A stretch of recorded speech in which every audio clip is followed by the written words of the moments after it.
அனைவருக்கும் வணக்கம். இன்னைக்கான அரசியல் அப்டேட்டில் பார்க்க போகிற ரொம்ப முக்கியமான ஒரு பயனுள்ள பரபரப்பான தகவல் என்ன அப்படின்னு பார்த்தீங்கன்னா, அமெரிக்க அதிபர் ட்ரம்ப் உரையில் தென்பட்ட மாற்றம் பலரையும் கவனிக்க வச்சிருக்கு அப்படின்னு தான் சொல்லணும்.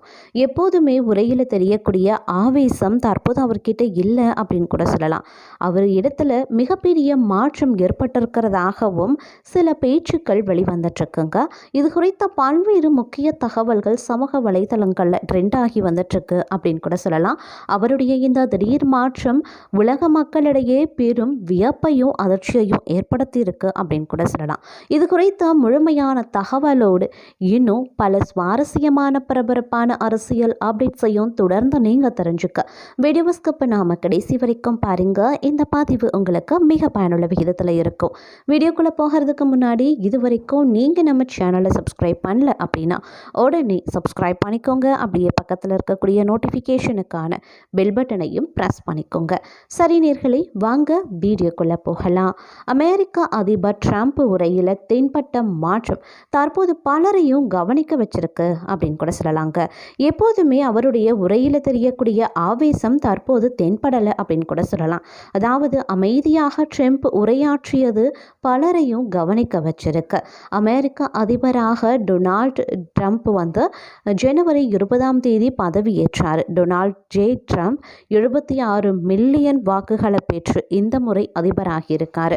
அமெரிக்க வரலாற்றில் குடியரசுக் கட்சி வேட்பாளர் ஒருவர் பெற்ற அதிக வாக்குகள் இதுவே ஆகும் அப்படின்னு சொல்லலாம். ட்ரம்பை பொறுத்த வரைக்கும் 7,61,33,250 வாக்குகளும், கமலா ஹாரிஸ் 7,32,37,314 வாக்குகளும் பெற்றிருக்காங்க. இது போக கடந்த 20 வருடங்களில் இல்லாத மிகப்பெரிய சாதனையை அமெரிக்க அதிபர் தேர்தலில் குடியரசுக் கட்சி வேட்பாளர் டொனால்ட் ட்ரம்ப் படைத்திருக்காரு. வாக்கு சதவிகித அடிப்படையில் 47.9% வாக்குகளை கமலா ஹாரிஸ் வென்றிருக்காங்க. இன்னொரு பக்கம் ட்ரம்ப் 51% வாக்குகளை வென்றிருக்காங்க. மக்கள் வாக்கு அடிப்படையில் கடந்த 20 வருடங்களில் குடியரசுக் கட்சி முதல் முறை ஜனநாயக கட்சியை முந்தி இருக்கு. அதாவது எலக்ட்ரல் வாக்கு தாண்டி மக்களின் மொத்த வாக்கிலும் ட்ரம்ப் இந்த முறை சாதனை செய்திருக்காரு. 50 மாகாணங்களில் 30 மாகாணங்களில் ட்ரம்ப் வெற்றி பெற்றிருக்காரு. மீதம் 20 மாகாணங்களில் மட்டுமே கமலா ஹாரிஸ் வெற்றி பெற்றிருக்காங்க. இதில் கவனிக்க வேண்டிய விஷயம், கலிபோர்னியா தவிர கமலா ஹாரிஸ் பெரிய மாகாணங்களில் எதுவும் பெரிதாக வெற்றி பெறலை. அந்த வகையில் டொனால்ட் ட்ரம்ப்புக்கு இது மிகப்பெரிய வெற்றி அப்படின்னு கூட சொல்லலாம். இதையடுத்து இன்று அமெரிக்காவின் 47வது அதிபராக பதவியேற்கிறார் ட்ரம்ப். அமெரிக்க உச்ச நீதிமன்ற தலைமை நீதிபதி ஜான் ராபர்ட்ஸ் பதவி பிரமாணம் செய்து வைக்கிறார். அமெரிக்காவின் பொற்காலம் தொடங்கிவிட்டது. பலம் மிகுந்த சுதந்திரமான நம்பிக்கையான தேசத்தை உருவாக்குவதே நோக்கம் அப்படின்னும், தனது ஆட்சி காலத்தில் ஒவ்வொரு நாள்லையும் அமெரிக்காவுக்கு முன்னுரிமை அளிக்கப்படும். அமெரிக்கா இதுவரை இல்லாத அளவுக்கு வலிமையான நாடாக சீக்கிரம் மாறும். நான் கொலை தாக்குதலில் இருந்து தப்பித்து வந்திருக்கேன். நான் பிழைத்ததற்கு காரணமோ இருக்கு. அமெரிக்காவை மீண்டும் மேலே கொண்டு வர கடவுள் எனக்கு தந்த வாய்ப்பு அது. இதற்கு முன் எப்போதும் கிடைக்காத வாய்ப்பு அமெரிக்காவுக்கு கிடைச்சிருக்கு. அமெரிக்காவில் இந்த நொடி முதல் சுதந்திரம் பிறந்திருக்கு. அமெரிக்காவில் சட்டவிரோத குடியேற்றம் உடனடியாக தடுத்து நிறுத்தப்படும் அப்படின்னு ட்ரம்ப் தனது உரையில் குறிப்பிட்டிருக்காரு. அதோடு தெற்கு அமெரிக்க எல்லையில் எமர்ஜென்சி தொடங்குவதாக அதிபர் ட்ரம்ப் அறிவிப்பு வெளியிட்டும் இருந்திருக்காரு. எல்லா விதமான முறைகேடான எல்லை பகுதிகளும் மூடப்படும். அமெரிக்காவில் அத்துமீறி ஆவணங்களின்றி உள்ளவங்க வெளியேற்றப்படுவாங்க அப்படின்னும் ட்ரம்ப் அறிவித்திருக்காரு. அமெரிக்க அதிபர் ட்ரம்ப் உரையில் இன்று தென்பட்ட மாற்றம் பலரையும் கவனிக்க வச்சிருக்கு. எப்போதும் உரையில் தெரியக்கூடிய ஆவேசம் கிடையாது. அமைதியாக ட்ரம்ப் உரையாற்றியது பலரையும் கவனிக்க வச்சிருக்கு. அவரினுடைய உரையில் பெரிய அளவில் மாற்றமும் தெரிந்திருக்கு அப்படின்னு சொல்லலாம். ஆவேசம் என்று கவனமாக மெதுவாக அவர் பேசியதும், அவரின் பேச்சில் பொறுமை தென்பட்டதும் பலரையும் கவனிக்க வைத்திருக்குது அப்படின்னு தாங்க சொல்லணும். அது மட்டும் இல்லாமல் தற்போது பார்த்தோம் அப்படின்னா, அமெரிக்க அதிபர் ட்ரம்ப் ஆட்டோமேட்டிக் சிட்டிசன்ஷிப் முறையில் மாற்றத்தை கொண்டு வருவதாகவும் உத்தரவை பிறப்பித்திருக்காரு அப்படின்னு சொல்லலாம். உலகம் முழுவதும் பார்த்தோம் அப்படின்னா பல நேரங்களில் அதாவது தற்போது பார்க்கும் பொழுது உலகம் முழுக்க பல நாடுகளில் இருக்கக்கூடிய நடைமுறையை அமெரிக்கா கைவிடுவதாக அறிவித்திருக்காங்க. பொதுவாக ஒரு குழந்தை அயல் நாட்டில் பிறந்தால் அது அந்த நாட்டு குடிமகனாக மாறும். அதாவது ஆட்டோமேட்டிக் குடியுரிமை அப்படின்னு இதை அழைப்பாங்க. உலகம் முழுக்க பல நாடுகளில் இந்த முறை இருக்குது. ஒரு குழந்தை அயல் நாட்டில் பிறந்தால் அதன் தாய் தந்தை அந்த நாட்டு குடிமகனாக இல்லை அப்படின்னாலும் அந்த குழந்தை அந்த நாட்டு குடிமகனாகவே மாறும். அமெரிக்காவில் இந்த சட்டம் அமல்லையும் இருக்குது. இந்த சட்டத்தை தான் ட்ரம்ப் நீக்குவதாக அறிவித்திருக்காரு. அமெரிக்காவில் வசிக்கும் இந்தியர்கள் ஏற்கனவே விசா கிடைக்கிறதுல சிக்கலை சந்தித்து வராங்க. அதோடு இல்லாமல் கிரீன் கார்டு பெறுவதிலையும் சிக்கலை சந்தித்து வந்துட்டுருக்காங்க. மற்ற நாட்டினருக்கு கிடைக்கக்கூடிய அளவுக்கு கூட இந்தியர்களுக்கு H1B விசா தொடங்கி மற்ற விசாக்கள் கிடைக்கிறதுல சிக்கல் நிலவி வந்துட்டுருக்கு. இப்படிப்பட்ட நிலையில தான் ட்ரம்ப் அமெரிக்காவில் ஆட்டோமேட்டிக் சிட்டிசன்ஷிப் முறையில் மாற்றத்தை கொண்டு வர அவர் முடிவும் செய்திருக்கார். அவரினுடைய தேர்தல் அறிக்கையில் இது இடம்பெற்றும் இருக்கு. ட்ரம்ப் ஆட்சிக்கு வந்த முதல் நாளே அதை நடைமுறைப்படுத்தியும் இருக்காரு. இந்த புதிய விதிப்படி அமெரிக்காவில் பிறக்கக்கூடிய பந்தேரி பிரிவை சேர்ந்த குழந்தைகளுக்கு இனி ஆட்டோமேட்டிக் சிட்டிசன்ஷிப் கிடையாது. அதாவது பெற்றோர்களில் ஒருவர் கண்டிப்பாக அமெரிக்கராக இருக்கணும். அப்படி இல்லைன்னா அமெரிக்காவில் ஏதாவது ஒரு கிரீன் கார்டு, அப்படி இல்லைன்னா அதிகாரப்பூர்வ இருப்பிட சான்று வைத்திருக்க வேண்டும்.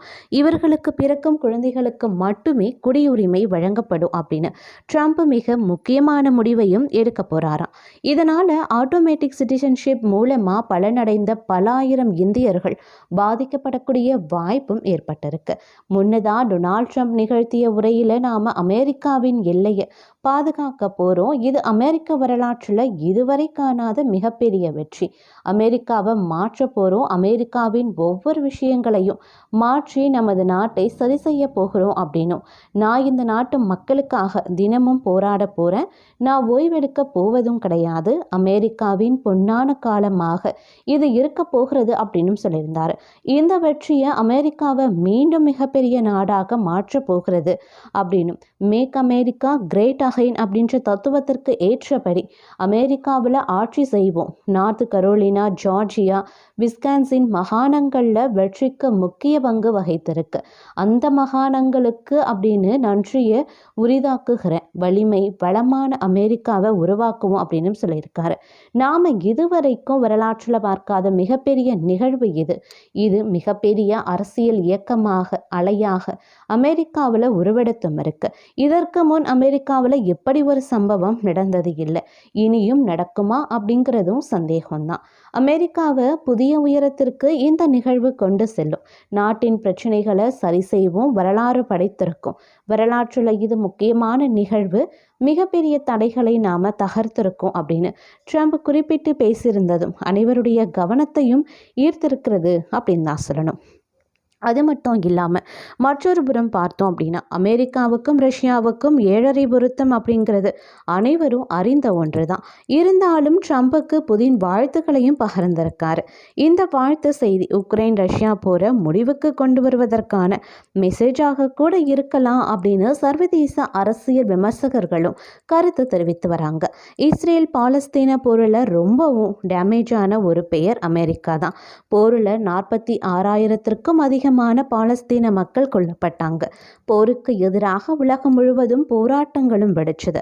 இந்த போருக்கு இஸ்ரேலை குற்றம் சொன்னதை விட அமெரிக்காவை தான் அதிகமானோர் குற்றம் சாட்டினாங்க. ஏன்னா இஸ்ரேலுக்கு ஆயுதங்களை சப்ளை செய்யறதே அமெரிக்கா தான். இப்படி இருக்கும்போது அமெரிக்காவின் மீதான விமர்சனம் அதன் தேர்தலையும் எதிரொலிச்சிருக்கு. 2025 ஆண்டிற்குள் இஸ்ரேல் போரை முடிவுக்கு கொண்டு வருவேன் அப்படின்னு பைடன் சொல்லியிருந்தார். அதற்கேற்ப சில நடவடிக்கைகளையும் அவர் எடுத்திருந்தார். தொடர்ந்து இஸ்ரேல் பிரதமர் நெதன்யாகுவிடம் பேசியும் வந்தார். ஆனால் பெரிய அளவுக்கு போர் நிறுத்தம் குறித்த முடிவுகள் எட்டப்படலை. ஒரு கட்டத்தில் இந்த போருக்கு அமெரிக்காவுக்கு எதிராக இருக்கிறது அப்படின்னு பைடன் பொதுவெளியில் அறிவித்தும் விட்டார். இஸ்ரேல் தன்னை தற்காத்து கொள்ள வேண்டியது அவசியம்தான், ஆனால் அதற்காக கட்டுக்கடங்காத போரை ஏற்றுக்கொள்ள முடியாது அப்படின்னு பைடன் அதிருப்தியும் தெரிவித்திருந்தார். இதன் பின்னர் தான் கொஞ்சம் கொஞ்சமாக நெதன்யாகுவின் பேச்சிலையும் செயல்லையும் வீரியம் குறைய தொடங்குச்சு. ஆனால் முழுமையாக இல்லை. இதை முழுமைப்படுத்தியது ட்ரம்ப் தான். மொத்த அரசாங்கத்தையும் கையில் வைத்திருக்கக்கூடிய பைடனால் செய்ய முடியாததை நான் செய்து காட்டுறேன் அப்படின்னு கூறி தனது அஸ்திரத்தை கையில் எடுத்தார் ட்ரம்ப். ஸ்டீவ் விட்காப் தான் அந்த அஸ்திரம். ட்ரம்ப்புக்கும் இவருக்கும் நீண்ட ஆண்டுகளாக பழக்கமும் இருக்கு. ஸ்டீவ் விட்காப் அடிப்படையில் ஒரு நில வியாபாரி. இவருக்கு பேரம் பேசுவது கைவந்த கலை. அதே நேரம் வெளிநாட்டு உறவுகள் குறித்தும் அனுபவம் இருக்கு. இந்த அனுபவத்தின் அடிப்படையில் தான் நெதன்யாகுவை புடி அப்படின்னு இறுக்கி பிடித்து ட்ரம்ப் பதவியேற்பதற்கு முன்பு போரை நிறுத்தம் செய்திருக்கிறாரு அப்படின்னு சொல்லலாம்.